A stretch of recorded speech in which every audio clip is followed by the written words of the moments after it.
welcome back to Hindi Plus. This is Nejla. And I am Julka. അപ്പോൾ കഴിഞ്ഞ ക്ലാസ്സിൽ നമ്മൾ കുറച്ച് വിഭക്തി പ്രത്യയനെ പറ്റിയിട്ടായിരുന്നല്ലേ പഠിച്ചത്. അപ്പോൾ ഇന്ന് അതിൻ്റെ ബാക്കി നോക്കാം. കഴിഞ്ഞ ക്ലാസ്സിൽ നമ്മൾ നേ, കോ, സേ വരെയായിരുന്നു നോക്കിയിരുന്നത്. അപ്പോൾ ഇതിൻ്റെ ബാക്കി നോക്കിയാലോ ഇന്ന്? ഓക്കെ, അപ്പോൾ നമ്മൾ ഇന്ന് പഠിക്കാൻ പോകുന്നത് കാ, കെ, കി, മേ, പർ, കേലിയെ ഇത്രയും പ്രത്യയങ്ങളാണ്. അപ്പോൾ നമുക്ക് അതിൽ ഫസ്റ്റ് തന്നെ കാ, കെ, കി എന്നീ പ്രത്യയങ്ങളെ കുറിച്ചൊന്ന് പഠിക്കാം. കാ, കെ, കി എന്നതിൻ്റെ സെയിം മീനിങ് ആണ് വരുന്നത്. ന്റെ, ഉടെ, ഉള്ള, ലേ എന്നൊക്കെ പറയാൻ വേണ്ടിയിട്ട് നമുക്കൊരു ഉദാഹരണം നോക്കിയാലോ. തമന്നയുടെ ബ്രദർ, അപ്പോൾ തമന്ന കാ ഭായ് എന്നാണ് പറയേണ്ടത്.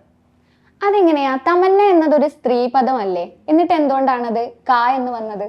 തമന്ന ഒരു സ്ത്രീ ആണെങ്കിലും ബ്രദർ എന്നുള്ളത് ഒരു പുരുഷനായതുകൊണ്ട് നമ്മൾ പുല്ലിംഗത്തിൽ പറയണം. അപ്പോൾ തമന്ന കാ ഭായ് എന്നാണ് പറയേണ്ടത്. ഇനി തമന്നയുടെ സിസ്റ്റർ എന്നാണെങ്കിലോ, അപ്പോൾ അവിടെ തമന്ന കി ബഹൻ എന്ന് വരും.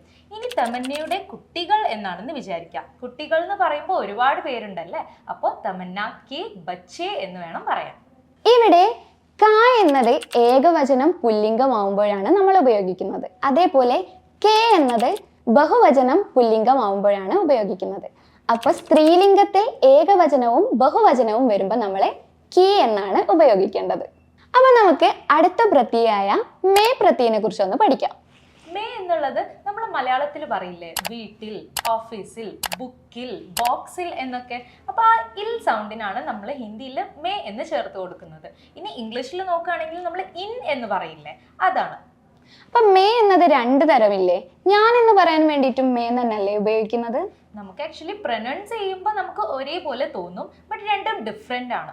ഒരു ലൈനുള്ള മേ ആണെങ്കിൽ അത് ഇൽ സൗണ്ടിന് യൂസ് ചെയ്യുന്നതാണ്. ഇനി രണ്ട് ലൈൻ ഉള്ളതാണെങ്കിലോ അതിൻ്റെ അർത്ഥം ഞാൻ എന്നാണ്. ഓക്കെ, അപ്പം നമുക്ക് മേ പ്രത്യയന് ഒരു ഉദാഹരണം നോക്കാം. വീട്ടിൽ അച്ഛനുണ്ട്. ഘർ മേ പിതാജി ഹേ. എൻ്റെ ബാഗിൽ പുസ്തകമുണ്ട്. മേരെ ബാഗ് മേ കിതാബ് ഹേ. അപ്പൊ നമുക്ക് അടുത്ത പ്രത്യയമായ പർ എന്നതിനെ കുറിച്ച് നോക്കാം. പർ എന്നതിൻ്റെ അർത്ഥം അതിൻ്റെ മേൽ അല്ലെങ്കിൽ മുകളിൽ എന്നൊക്കെ പറഞ്ഞിട്ടുള്ള അർത്ഥമാണ്. നമ്മൾ ഇംഗ്ലീഷിൽ നോക്കുകയാണെങ്കിൽ ഓൺ എന്ന് പറയില്ലേ, അതാണ്. അപ്പൊ നമുക്ക് ഇതിൻ്റെ ഒരു ഉദാഹരണം നോക്കാം. മേശയ്ക്ക് മുകളിൽ പേനയുണ്ട്.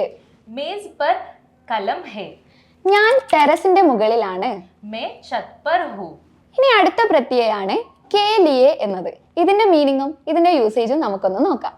കേലിയെ എന്നതിൻ്റെ മീനിങ് വേണ്ടി എന്നാണ്. അതായത് എന്തെങ്കിലും കാര്യത്തിന് വേണ്ടി എന്ന് നമ്മൾ യൂസ് ചെയ്യുമ്പോൾ ആ വേർഡിന് ശേഷം കേലിയെ എന്ന് ആഡ് ചെയ്ത് കൊടുത്താൽ മതി. അപ്പൊ നമുക്കൊരു ഉദാഹരണം നോക്കാം.